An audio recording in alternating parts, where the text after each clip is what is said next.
Kejadian 41 ayat 1-57. Mimpi Fir'aun. Setelah lewat 2 tahun lamanya, bermimpilah Fir'aun, bahwa ia berdiri di tepi sungai Nil. Tampaklah dari sungai Nil itu keluar 7 ekor lembu yang indah bangunnya dan gemuk badannya, lalu memakan rumput yang di tepi sungai itu. Kemudian tampaklah juga 7 ekor lembu yang lain, yang keluar dari dalam sungai Nil itu, buruk bangunnya dan kurus badannya, lalu berdiri di samping lembu-lembu yang tadi, di tepi sungai itu. Lembu-lembu yang buruk bangunnya dan kurus badannya itu memakan ke-7 ekor lembu yang indah bangunnya dan gemuk itu. Lalu terjagalah Fir'aun. Setelah itu tertidur pulalah ia dan bermimpi kedua kalinya, tampak timbul dari satu tangkai 7 bulir gandum yang bernas dan baik. Tetapi kemudian tampaklah juga tumbuh 7 bulir gandum yang kurus dan layu oleh angin timur. Bulir yang kurus itu menelan ke-7 bulir yang bernas dan berisi tadi. Lalu terjagalah Fir'aun. Agaknya ia bermimpi. Pada waktu pagi gelisahlah hatinya, lalu disuruhnyalah memanggil semua ahli dan semua orang berilmu di Mesir. Fir'aun menceritakan mimpinya kepada mereka, tetapi seorang pun tidak ada yang dapat mengartikannya kepadanya. Lalu berkatalah kepala juru minuman kepada Fir'aun, "Hari ini aku merasa perlu menyebutkan kesalahanku yang dahulu." Waktu itu tuanku Fir'aun murka kepada pegawai-pegawainya, dan menahan aku dalam rumah pengawal istana, beserta dengan kepala juru roti. Pada satu malam juga kami bermimpi, aku dan kepala juru roti itu, masing-masing mempunyai mimpi dengan artinya sendiri. Bersama-sama dengan kami ada di sana seorang muda Ibrani, hamba kepala pengawal istana itu, kami menceritakan mimpi kami kepadanya, lalu diartikannya kepada kami mimpi kami masing-masing. Dan seperti yang diartikannya itu kepada kami, demikianlah pula terjadi, aku dikembalikan ke dalam pangkatku, dan kepala juru roti itu digantung. Kemudian Fir'aun menyuruh memanggil Yusuf. Segeralah ia dikeluarkan dari tutupan, ia bercukur dan berganti pakaian, lalu pergi menghadap Fir'aun. Berkatalah Fir'aun kepada Yusuf, "Aku telah bermimpi, dan seorang pun tidak ada yang dapat mengartikannya, tetapi telah kudengar tentang engkau, hanya dengan mendengar mimpi saja engkau dapat mengartikannya." Yusuf menyahut Fir'aun, "Bukan sekali-kali aku, melainkan Allah juga yang akan memberitakan kesejahteraan kepada tuanku Fir'aun."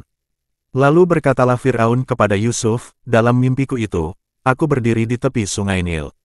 Lalu tampaklah dari sungai Nil itu keluar 7 ekor lembu yang gemuk badannya dan indah bentuknya, dan makan rumput yang di tepi sungai itu. Tetapi kemudian tampaklah juga keluar 7 ekor lembu yang lain, kulit pemalut tulang, sangat buruk bangunnya dan kurus badannya, tidak pernah kulihat yang seburuk itu di seluruh tanah Mesir. Lembu yang kurus dan buruk itu memakan ke-7 ekor lembu gemuk yang mula-mula. Lembu-lembu ini masuk ke dalam perutnya, tetapi walaupun telah masuk ke dalam perutnya, tidaklah kelihatan sedikit pun tandanya, bangunnya tetap sama buruknya seperti semula. Lalu terjagalah aku. Selanjutnya dalam mimpiku itu kulihat timbul dari satu tangkai 7 bulir gandum yang berisi dan baik.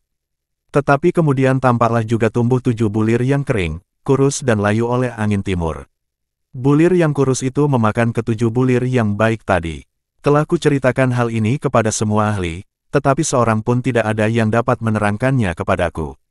Lalu kata Yusuf kepada Fir'aun, "Kedua mimpi tuanku Fir'aun itu sama. Allah telah memberitahukan kepada tuanku Fir'aun apa yang hendak dilakukannya. Ke-7 ekor lembu yang baik itu ialah 7 tahun, dan ke-7 bulir gandum yang baik itu ialah 7 tahun juga, kedua mimpi itu sama. Ke-7 ekor lembu yang kurus dan buruk, yang keluar kemudian, maksudnya 7 tahun, demikian pula ke-7 bulir gandum yang hampa dan layu oleh angin timur itu, maksudnya akan ada 7 tahun kelaparan. Inilah maksud perkataanku, ketika aku berkata kepada tuanku Fir'aun, Allah telah memperlihatkan kepada tuanku Fir'aun apa yang hendak dilakukannya. Ketahuilah tuanku, akan datang 7 tahun kelimpahan di seluruh tanah Mesir. Kemudian akan timbul 7 tahun kelaparan, maka akan dilupakan segala kelimpahan itu di tanah Mesir, karena kelaparan itu mengurus keringkan negeri ini. Sesudah itu akan tidak kelihatan lagi bekas-bekas kelimpahan di negeri ini karena kelaparan itu, sebab sangat hebatnya kelaparan itu. Sampai 2 kali mimpi itu diulangi bagi tuanku Fir'aun berarti, hal itu telah ditetapkan oleh Allah dan Allah akan segera melakukannya. Oleh sebab itu, baiklah tuanku Fir'aun mencari seorang yang berakal budi dan bijaksana, dan mengangkatnya menjadi kuasa atas tanah Mesir. Baiklah juga tuanku Fir'aun berbuat begini, yakni menempatkan penilik-penilik atas negeri ini dan dalam ke-7 tahun kelimpahan itu memungut 1/5 dari hasil tanah Mesir. Mereka harus mengumpulkan segala bahan makanan dalam tahun-tahun baik yang akan datang ini dan, di bawah kuasa tuanku Fir'aun, menimbun gandum di kota-kota sebagai bahan makanan, serta menyimpannya. Demikianlah segala bahan makanan itu menjadi persediaan untuk negeri ini dalam ke-7 tahun kelaparan yang akan terjadi di tanah Mesir, supaya negeri ini jangan binasa karena kelaparan itu. Yusuf di Mesir sebagai penguasa. Usul itu dipandang baik oleh Fir'aun dan oleh semua pegawainya. Lalu berkatalah Fir'aun kepada para pegawainya, mungkinkah kita mendapat orang seperti ini, seorang yang penuh dengan roh Allah? Kata Fir'aun kepada Yusuf, oleh karena Allah telah memberitahukan semuanya ini kepadamu, tidaklah ada orang yang demikian berakal budi dan bijaksana seperti engkau. Engkaulah menjadi kuasa atas istanaku, dan kepada perintahmu seluruh rakyatku akan taat, hanya tahta inilah kelebihanku daripadamu. Selanjutnya Fir'aun berkata kepada Yusuf, dengan ini aku melantik engkau menjadi kuasa atas seluruh tanah Mesir. Sesudah itu Fir'aun menanggalkan cincin meterainya dari jarinya dan mengenakannya pada jari Yusuf, dipakaikannyalah kepada Yusuf pakaian daripada kain halus dan digantungkannya kalung emas pada lehernya. Lalu Fir'aun menyuruh menaikkan Yusuf dalam keretanya yang kedua, dan berserulah orang di hadapan Yusuf, hormat. Demikianlah Yusuf dilantik oleh Fir'aun menjadi kuasa atas seluruh tanah Mesir. Berkatalah Fir'aun kepada Yusuf, akulah Fir'aun, tetapi dengan tidak setahumu, seorang pun tidak boleh bergerak di seluruh tanah Mesir. Lalu Fir'aun menamai Yusuf, Zafnat Paneah, serta memberikan Asnat, anak Potifera Imam Dion kepadanya menjadi istrinya. Demikianlah Yusuf muncul sebagai kuasa atas seluruh tanah Mesir. Yusuf berumur 30 tahun ketika ia menghadap Fir'aun, raja Mesir itu. Maka pergilah Yusuf dari depan Fir'aun, lalu dikelilinginya seluruh tanah Mesir. Tanah itu mengeluarkan hasil bertumpuk-tumpuk dalam ke-7 tahun kelimpahan itu. Maka Yusuf mengumpulkan segala bahan makanan ke-7 tahun kelimpahan yang ada di tanah Mesir, lalu disimpannya di kota-kota, hasil daerah sekitar tiap-tiap kota disimpan di dalam kota itu. Demikianlah Yusuf menimbun gandum seperti pasir di laut, sangat banyak, sehingga orang berhenti menghitungnya, karena memang tidak terhitung.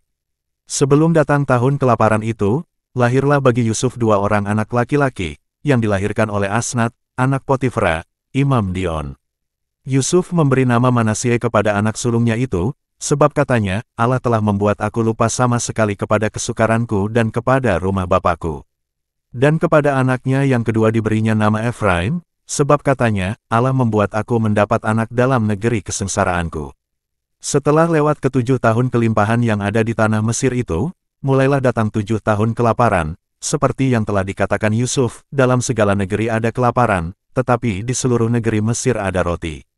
Ketika seluruh negeri Mesir menderita kelaparan, dan rakyat berteriak meminta roti kepada Fir'aun, berkatalah Fir'aun kepada semua orang Mesir, pergilah kepada Yusuf, perbuatlah apa yang akan dikatakannya kepadamu.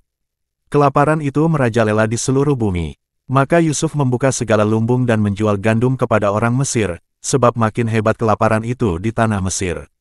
Juga dari seluruh bumi datanglah orang ke Mesir untuk membeli gandum dari Yusuf, sebab hebat kelaparan itu di seluruh bumi.